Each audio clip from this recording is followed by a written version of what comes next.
অনেক যুবক আছে প্রাপ্তবয়স্ক হয়ে গেছে, মা বাবা বিয়ে করায় দিচ্ছে না। আল্লাহ এই সমস্ত মা বাপের বিচার করো। বাড়িতে কাজের মেয়ে 2টা-3টা রাখি দিছে। কাজের মেয়ে কবেলা খায়? 3 বেলা। পুতেরে বিয়ে করালে বউ কবেলা খাইব? আর কাজের মেয়েরে কাপড় চোপড় দেওয়া লাগে নি ঈদের সাথে? লাগে তো। তাহলে পুত্রবধূরও তো দিতে পারে। আর কাজের মাইয়া অনেক জায়গায় সাবান, তেল সাবান, স্বর্ণ চুরি করে, পুত্রবধূ চুরি করব নি?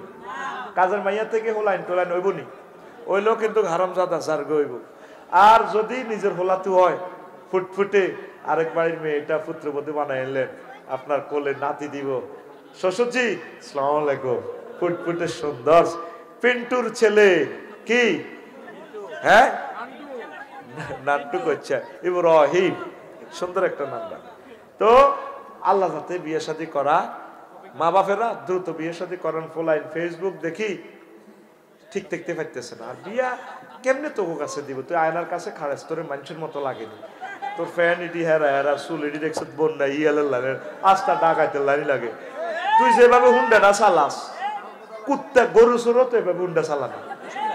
গরু চোরও তো রাচ্চা সাড়ে সিন্তি দৌড় দেয়। তুই যেভাবে হুন্ডাটা দৌড় দেছে, ট্র্যাক্টরের লোকে মারি দিলে তুই থাকবি? কতটি ওলান মারা যা, তুই সিটিং। এই জন্য তোর বিয়ে হয় না। আচ্ছা, 7 নম্বর প্রশ্ন, নিজের নিচের তালা কোরআন থাকে, উপর তালা হাঁটা জায়েজ আছে কিনা? হ্যাঁ, অসুবিধা নেই, পার্টিশন আছে তো, কোনো অসুবিধা নেই। এন্তেজামিয়া কমিটি এই প্রশ্নটা করছে, মাশাআল্লাহ। আরো একটা প্রশ্ন আছে, দুষ্টামি করে মিথ্যা বলা কি জায়েজ? 3 জায়গায় মিথ্যা বলা জায়েজ। যদি 2 বিয়ে করেন, যদি ফিঙ্কি বাবির কাছে আইয়েন পলতি, আর একটা বিয়ে করছেন সোনাইমুড়ি পপুলার হাসপাতালের ওখানে শারমিন বাবি, এই ফিঙ্কির বাবির কাছে আই কইবেন তোমাকে না অনেক ভালো লাগে, হাম দাও, শারমিনের লাগে তো তোমার জীবন, কারে মাতিচ্ছা জীবনে 1 কপি, তুই আর বড় বউ, কত প্রেম তোর লগে আদান প্রদান, আই লাভ ইউ। আর এই এর কাছে যাই, শারমিনের কাছে যাই, কইব হেতি জনে আস এই জব করে তোরে খাওয়াইব, তুই তো কমাইবি, যাইতে যেতে হুন্ডা তোর মাথার মধ্যে ফানি ভরে সর্দি আছে, শরীর বালানো। আর কাছে আইলে তোর উপর আল্লাহর গজব পড়ে। হেন তো বলে উড়ালাস, খবর পাইছি তোমার আর বান্ধবীরা কর, তখন আর দূর হাকল শরীর খারাপ, হের লগে আর কতদিন এ নাই, এমনি যাই আর কি সাংসারিক কাজে, দূর তুই আর কলজের টুকরা। এই জায়গায় মিথ্যা বলা জায়েজ আছে 2 বোর মাঝে। আর রাজু আর শৈল্য যদি মারামারি হয়, শৈল্যের কাছে আয় কইতে হইব রাজু তোরে কত ভালোবাসে, কত ভালোবাসে। আর শৈল্যের কাছে আয় কইব তুই যে রাজ্যের কবাইতি আস, হাতে নির্বাচন করতিনি কস, করতিনও কস, রাজু তোরে কত ভালোবাসে, আমি নিজে শুনছি তোর লাই কাম দেয়। দোনোজনের জোড়া লাগাই বেললাই মিথ্যা কথা বলা যায়। আর আঙ্গকার আমার নাডামি, তুই তো শৈল্যার ইচ্ছে আসছিলি ওই সাইনিস কুড়াল 3 লই আগে তোর কোবাই বেললাই। আর রাজ্যারে কয় তুই তো মিলতি আরস, তুই 2 লাখ দিবে তোর লগে মিলবি, হাতে বন্দুক লইয়া তোর মারিয়ে লেগে। ও নাডামি মারার লাগাই বেল্লাই দেশ শৈলী করে, কিন্তু ভালোবাসা লাগাই বেল্লাই মিশা কথা কওয়া জায়েজ। একটা হইলো বড় ভালোবাসা, আর একটা হইলো সম্প্রীতি দোনো মুসলিম ভাইয়ের মাঝে ইসলাহ করে দেওয়ার জন্য। 3 নম্বর ভালোবাসা হচ্ছে মুসলমানদের প্রাণ রক্ষার জন্য, যুদ্ধ থেকে বাঁচানোর জন্য। তখন শত্রু সৈন্যকে ভুল ইনফরমেশন দেওয়া জায়েজ। কিভাবে?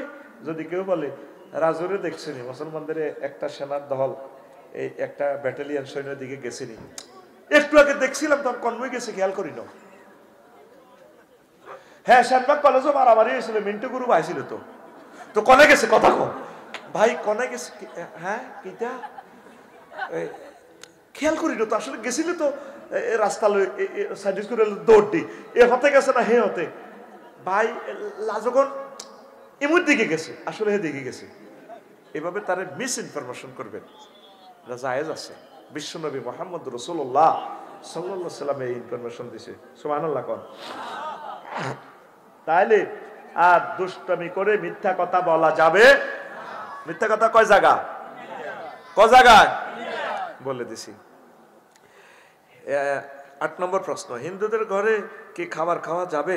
এ ব্যাপারে শরীয়ত কি বলে? ইন্নামাল মুশরিকুনা নাজাসুন, আল্লাহ তাআলা শানু বলছেন মুশরিকটা আইনি নাজাস, অপবিত্র, না খাওয়াই উত্তম। তবে যদি আপনার প্রাণহানির আশঙ্কা থাকে, এখন হিন্দু হোটেল ছাড়া নাই, সেখানে আপনি খাইবেন। ফামানিস্তুররা গায়রা বাগিন ওয়ালা আদিন, কারণ মরতে লাগলে শুকরের গোশত খাইতে পারেন যদি আপনি সন্ত্রাসী না হন, আল্লাহ এবং রাসূলের দুশমন না হন। ইটা না খাইলে মরা গরুর, ইটা না খাইলে বাঁচতেন না। তো ইন্ডিয়া গেছি আমি, অনেক হিন্দু হোটেল খাওয়া লাগে, তো কি করতাম? তো এইভাবে মোয়ামেলাত জায়েজ রাখছি ইসলামে, নয়তো মরবি। স্বাভাবিকভাবে সুযোগ থাকলে এভাবে খাইস না। প্রিয় বন্ধুকে বুঝাই দিস, যদি হিন্দু কোনো ফ্রেন্ড থাকে, আমরা স্কুলে পড়ার সময় পূজা পার্বণে খাইছি, নিজের ক্লাসমেটের ইয়েন বুঝাই দিবি, বলে ভাই আমাদের শরীয়তে তো নিষেধ, আই লাভ ইউ, আমি তোমার প্রয়োজনে টাকা রিসিভ করছি, এটা দিয়ে আমি অন্য জায়গায় কিনি খাই, তুমিও আমার টাকা নাও, এটা হাদিয়া দিলাম, বকশিস দিলাম। তা আমার বাড়ি উদ্বোধনেও আমি এভাবে খানা কুমিল্লা থেকে আনছি, যেন সন্ধ্যা হোটেলের গরু গোস্ত রইল সবচেয়ে সেরা। তা আমি গরু গোস্ত আনি না, মুরগা ফ্রাই করি সুন্দর করে আনছি। তা আমার ঘরে প্রশ্ন করছি মাইয়ারে, যে তুই তো আলেমে হরস, কসে এই এত বড় খানার আয়োজনে কেন মুরগা? গরু হইলো সুস্বাদু খানা, এটা বহুত শক্তিশালী খাবার, রিচ প্রোটিন। বুঝি না কথা, আমার আশেপাশে কেউ করতে ফেললি না তোরা, আমার আশেপাশে তো আমার হিন্দু প্রতিবেশী আছে, আমার এই কলিজার মানুষগুলো তো একবেলা খাওয়ান লাগবে তা করে। প্রিয় মানুষরা আমার দোয়া করে, ভালোবাসে, সব সময় তোদেরকে ভালোবাসে, দোয়া করে, তারা যাতে আমার এই খাদ্য থেকে মাহরুম না হয়, এই জন্য মুরগা দিয়ে খানাটা ভাকাইছি, তারা একটা বেলা খাইব। এই তা আমাদের খানাটা তো আমরা আইনি পবিত্র। আবার হিন্দু ভাইরা কইেন না আফসারি ভাই আমরা বুঝি নাফা কইলাম, মহাগ্রন্থ আল কোরআন বলেছে, কারণ যাদের কলবে ইমান নেই, রবকে চিনল না, তারা আইনি নাজাস, কেমন অপবিত্র, কেমন। আর আমরা তো পেশাব করিও ফানি লই, কত রকমের, কত দুর্ভাগ্য মানব জাতি। তারা এই করোনা বাইসাবের সময় গরুর গাভীর কি দেখায়, মুদ খায়, মুদ। আল্লাহ কিছু দুধ খাইবি, গরুরে মা কই দুধ খায়, মুতও খায়। কেন রে ভাই, দুধের লগে মুতের সম্পর্ক আছে না, আবার মুখ লাগাই লাগা খায়, ইস ইস, এইগুলো আগে মরছে। এই জন্য অপবিত্র, শুকর আইনি নাজাস, আল্লাহ আল্লাহ। এই জন্য খাবেন না, তবে তারা সুন্দর করে বুঝাই বলবে, যাতে মনে কষ্ট না নেয়। বলে ভাই আমাদের ধর্মীয় ভাবে নিষেধ, ভাই প্রিয় ভাই তুমি রাগইও না। ধন্যবাদ। এরপরে 9 নম্বর প্রশ্ন, অসহায় মানুষের সহযোগিতা করার জন্য চাঁদাবাজি করা যাবে কি? ওমা কিতে রে বস, গোলামের হুত, কার গোলাম? আল্লাহর গোলাম। তোর তো বান্দির হুত কইছি, রাগ হচ্ছে, তোর মা কার বান্দি? তাইলে এভাবে বান্দির ফুত বলা জায়েজ আছে। যদি ফকিন্নির ফুত, হ্যাঁ, নাহানু ফোকারা, আমরা গরিব, আল্লাহ ক আনতুমুল ফোকারা আল্লাহুর গানিউন হামিদ, আল্লাহ ধনী আর তোরা সব গরিব। তাহলে আমরা সব হইন্নির হুত, কার হুত? আর আমরা সব বান্দির পুত। তোরা এটা আবার এটাকে গালি হিসাবে জানিস নে। I am very very sorry. তারা উই আর অল বান্দির পুত। কার পুত? বান্দির পুত। আর কি? ফকিন্নির পুত। ধনীকে আল্লাহ নিজে কইতেছে কোরআনে, আমরা নাকি ফকিন্নির পোলা। কার পোলা? ভাই যে তোর মারে কইছ কি তারে কস, তুই বুঝি হন্যির হলা আগে এত টিটি জাগা মার বলে মা মহাগ্রন্থ তাল কোরআনে বলেছে আনতুমুল ফুকারা, তোমরা সব ফকিন্নির পোলা, আল্লাহুল গানিয়ুন হামিদ। এভাবে মাকে এভাবে বুঝে দিবি, একটা আয়াত শিখা হয়ে যাবে। দেখো অসহায় মানুষের জন্য চাঁদাবাজি হারাম, খবরদার, কুফুরির কাছাকাছি চাঁদাবাজি করা যাবে। ধন্যবাদ। এরপরে 10 নম্বর প্রশ্ন, বিএনপির সাথে ঐক্যমত হলেন চরমনায়। চরমনায় 10 দফা দাবি মেনে নিলেন বিএনপি। আচ্ছা, দাবি অনেকগুলো আছে। তো বিএনপি, চরমনায়, জামাতে ইসলাম, আওয়ামী লীগ, হেফাজত, সব তো আমরা এক দল। দলাদলি তো ইসলামে জায়েজ নাই। সব মুসলমান না, সব মিলে কোরআনী হুকমত কায়েম করো। কিন্তু ধর্মের সাথে, রাজনীতির সাথে কোরআনের সম্পর্ক নাই, এটা বললে ঈমান বরবাদ। প্রিয় ভাই, তাই মরবার আগে জাতির সামনে ক্ষমা চাও, বলে ভুল কইছি আর কইতাম ন, কোরআনটাই রাজনীতি গ্রন্থ। সুবহানাল্লাহ। তা আমার ভাইরা সবাই আমরা একদল। যারা কোরআনের পক্ষে ভোট দিবে না, তারা ইমান হারা হয়ে যাবে। রবের সামনে তোমাকে দাঁড়াতে হবে। কথা শেষ। আমিন বলো। 11 স্বামীর জন্য অপেক্ষা করলেন বিডিআরের বউ 16 বছর। 16 বছর পর জেল থেকে আসলেন বিডিআর সৈনিক। স্বামীর জন্য অপেক্ষা করা নিয়ে ইসলাম কি বলে? আল্লাহ রসুল সাল্লাল্লাহু আলাইহি সাল্লাম বলছেন, রিবাতু ইয়াউমিন খায়রুম মিনাদ দুনিয়া ওয়া মা ফিহা। মুসলমানদের সীমানা এক মুহূর্ত পাহারা দেওয়া তাম এই জগতে যত স্বর্ণ অলংকার দ্বীপ পুরা করি দান করলে যা সোয়াব তত সোয়াব। বিডিআর ভাইয়েরা জওয়ানেরা এই সোয়াবটা প্রায় বেতন তো পাবেই, পাশাপাশি এই সোয়াবটাও পাবে। এই যে আমার প্রিয় বোন 16টা বছর প্রিয়তম স্বামীর বিচ্ছেদে জ্বালাফালা হইল, এই মেয়েটা পালাই গেল যে কি জবাব দিব রবের কাছে? সে যে পালাইলো, কেন পালাইলো? আমরা তো চাই দ্রুত চট করে ঢুকি যাক। কথা ঠিক কিনা? একটা মেয়ে হই, একটা মেয়ের দুঃখ বুঝলো না। আমার হাজার হাজার বিডিআর ভাইদেরকে 7 বছর জেল দিছে, খাইছে জেল, 17 বছর আটকায় রেখেছে। এই মামলাগুলা রবের সামনে দাঁড়াবে একদিন। কত অমানবিক, কত নিষ্ঠুর একটা মানুষ সে। আল্লাহ আল্লাহ আল্লাহ, তুমি তাকে হেদায়েত করো। হেদায়েত যদি তোমার এলেমে না থাকে, তারে বেশি বেশি হায়াত দাও, তার পরিণতিটা সে দেখুক। এমন হায়াত দিবা আল্লাহ, পৃথিবীটা সে দেখতে থাকুক। তার মরণ আরো 200 বছর পরে দাও আল্লাহ। কথা ঠিক কিনা? কত মানুষের কষ্ট দিছে সে। আজকে পত্রিকা দেখছি, এক হেফাজতের এক আলেমের একটা পত্রিকা, নখগুলা পুলিশে উড়ে আলাইছে। আয় হায় বাইরে, কাঁচা নখগুলো উঠেলে আর ভাই কবার বেউস হয়েছি।